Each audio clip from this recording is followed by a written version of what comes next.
Okay, right as I pushed record to make this video, I started hearing like loud drilling out front. My neighbors are doing their landscaping and sometimes it's really loud. Most of the time it's not an issue. So hopefully you don't hear it in the background. One thing, this isn't what my video is about, but as I was thinking what I was going to talk about, this just came to mind. Not too long ago, I was just in the kitchen. Well, let me back up. Last night I made pork carnitas, and it's like kind of labor intensive, mostly just like you have to plan because there's a bunch of ingredients that go into it. But it's like my kids' favorite thing, and I absolutely love it too. They're so good. Like I feel like I could serve them at a restaurant. It's one thing I make really well. One thing. Anyways, my daughter and I were just fighting over the last of the pork. And I love that I can like be that person, that person I was before my eating disorder, selfish and always fighting for food. I'm one of 8 kids, and I feel like, maybe not selfish, but always up for more food, always wanting the last of something, always, you know, wanting the bigger portion, like all of those things. I think is normal as a kid growing up in a family with a lot of siblings.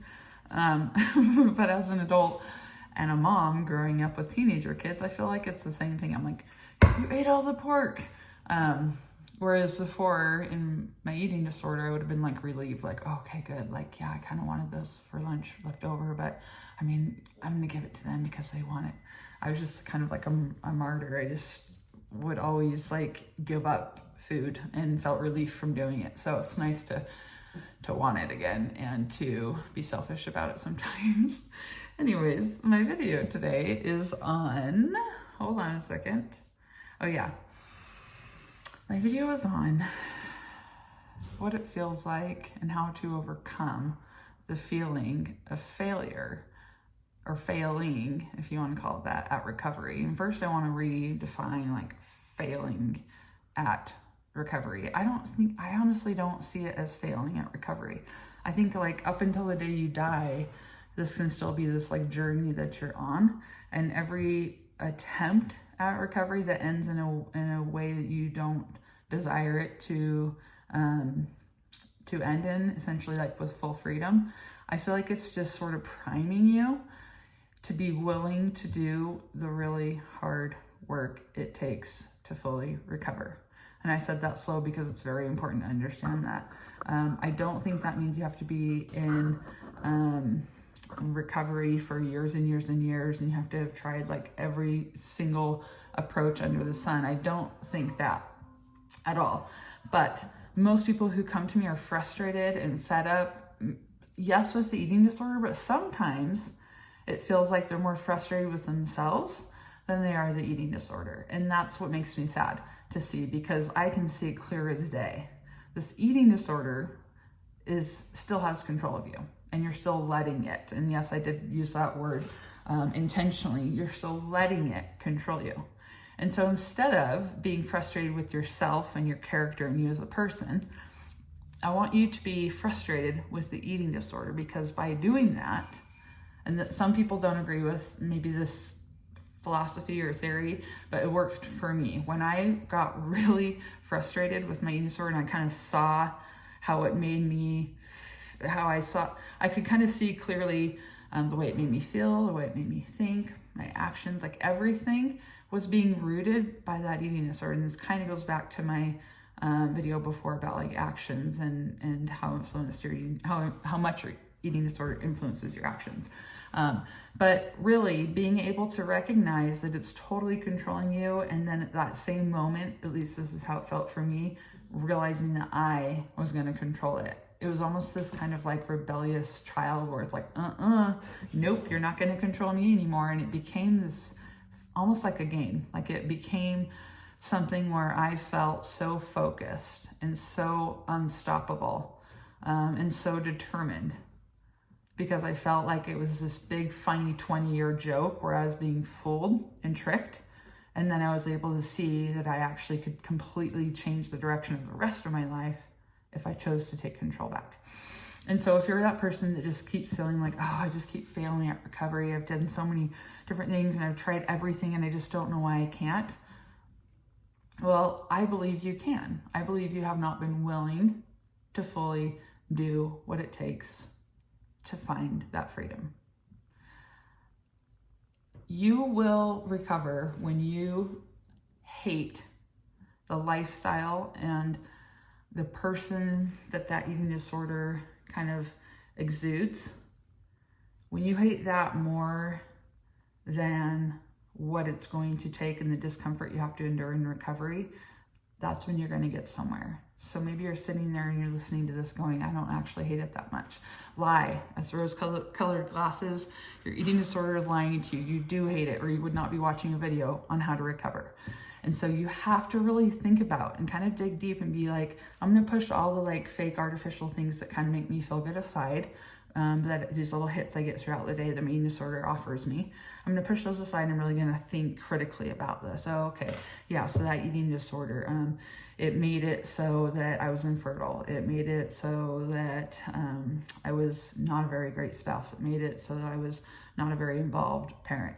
It made it so I couldn't connect with people. It made it so my physical health was just like complete, crap. Because of the malnourishment. It did so many things that I just sort of would gloss over when I was out of fear, because I was afraid to look at what was really going on. I'd kind of gloss over those things, and I'd be like, but it feels so good to fit into my pants. Oh, but I really like getting the compliments and people envying my body. Oh, but I just feel good when I'm restricting. I just feel in control when I'm restricting.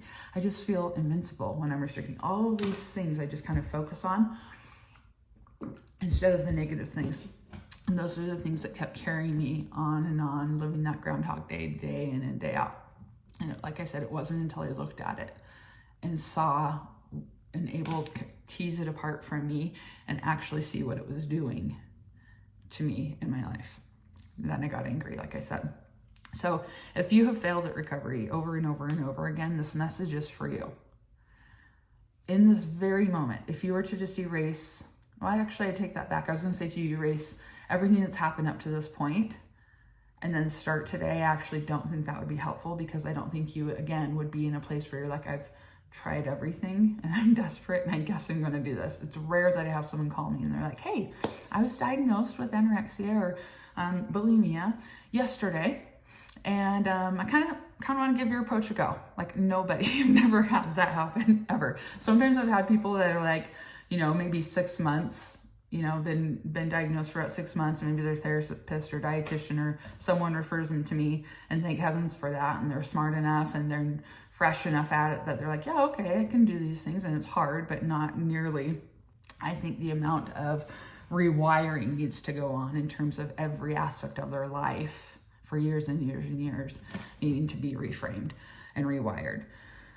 So the majority of my people, that past, actually, I want you to take what is going to help you from your past and leave the rest. And by that, I mean, take all of those things when it gets hard in the future in recovery. I want you to think about the things in the past that you have done and tried and remember they didn't work.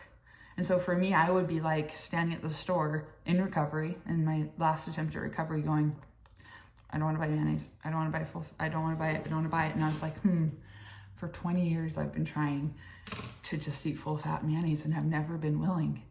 And I know I'm going to have to do it if I actually want to recover.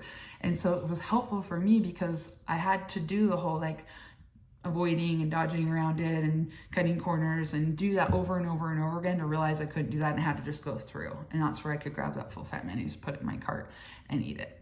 Or I had to go buy that white bread instead of that whole wheat bread or sourdough bread and eat it. Those were all the things that I would remember from my past not being willing to do, and then committing to and following through with doing them in that last attempt at recovery. And that's how my brain changed. The things I want you to leave in the past is that feeling of failure, is that feeling of, oh my gosh, I can't do this. Mine is different than other people's. Clearly mine is more severe in terms of how it's wired, right? Mine is more, or maybe you're thinking it's a personality flaw that you have, or it's a life circumstance that's going on that makes it so that you can't. And so you're carrying this heavy weight and this burden with you that really is going to keep you stuck. and make it really hard for you to kind of take that next step forward. And so I want you to get rid of all the feelings of failure that are going on in your head and all the doubt that's going on in your head that you can actually do this, and get angry and get fired up and take control back and watch your confidence soar. I'm not joking. Watch your confidence soar in recovery, as a person, and just in life. Like, if you could look at eating disorder recovery more than just being free from an eating disorder, which I completely believe happens, and you see this as like a very concentrated period of time where you're learning incredible life lessons, maybe perhaps that will help you too when you're like, is it that worth it to be free? You know, fine, I will just eat light mayonnaise my whole life. I can still be happy. Like, if you're trying to kind of like dodge those things and you're going to settle at this kind of like half state, like quasi state of recovery, fine. But please know that you're like really, really missing out on so many life lessons along the way. And those life lessons will carry you throughout many more hard things in your life, right? I've heard people say this, and I've said it myself, and I really believe it. And granted, I have not had someone very, very close to me pass away, so that I feel ignorant in saying, because I have not had that experience. I would imagine that would be very hard. But in terms of just true grit and really doing hard things and choosing to do hard things. When a family member passes away, you don't choose that, right? It happens, you react, and you have to decide and choose how you're gonna react. But when you're doing something hard because you're choosing it to better yourself and your family and your friends and relationships in future, I promise you this will be the hardest decision you make in terms of going after something that's hard. And guess what? If you can do that, how many other hard things can you do in life? Could you start a business? Could you have children? Could you travel around on your own? Could you do things that perhaps while you're sitting here listening to this video, you're going, oh my gosh, no. That's why I'm hiding behind an eating disorder. No. I promise you'll think and feel differently when you get through recovery, and you'll be so glad you did it. So everybody, we're getting rid of all the feelings of failure, all the feelings of, oh my gosh, there's so much doubt because I just can't do it. I've done it so many times, and we're changing it to, I'm a winner. I can do this. I'm super confident. I am willing and will do this. And then you know exactly how to do it because we've talked about it in literally, I think, over 300 videos I've talked about it. So you know how to do it. It's just a mindset that you have to get in, and you have to shake off all of that insecurity and doubt. All right, have a great day. Bye.